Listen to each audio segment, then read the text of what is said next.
Good evening mga bossing. So ngayon, mag-harvest tayo ng ating itlog para ulam. So ito yung itlog ng ating manok na naked neck. Ayan. Harvest natin yung itlog para ulamin. Mga fertile eggs to mga idol. Ayan. Kunin natin yung ito.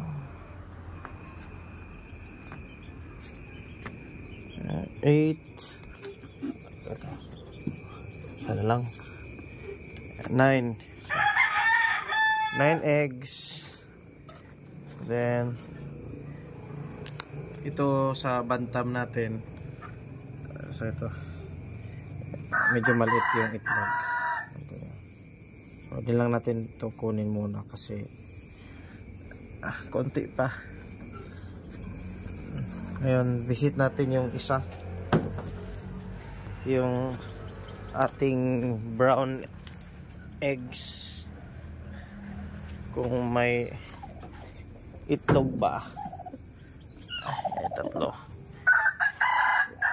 Ano mga idol? So ito yung brown eggs. So ito may dugo kasi ito yung first time na itlog ng ating Rhode Island Red.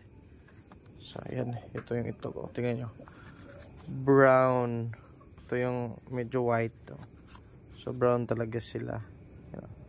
Hindi lang masyadong klaro sa video. Pero brown mga idol. Brown. Gabi kasi. Yan. So ito yung itlog ng ating yung Rhode Island Red yan. Ito yung itlog.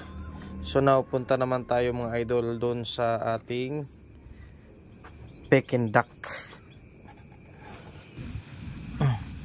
Yan mga idol, ito yung ating itlog ng mga Peking duck. So ito yung ating itlog ng naked neck natin.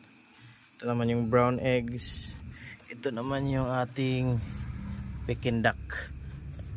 So try tayo kuha ng itlog. So ito yung ating uulamin. Yan, ito yung itlog ng Peking duck mga idol. Yan. So Peking duck para siyang pato or itik. So you know. So ito yung ating dadalhin doon sa bahay para ulamin. So again, ito yung harvest natin sa ating mga itlog. Yan. Brown eggs from Rhode Island Red.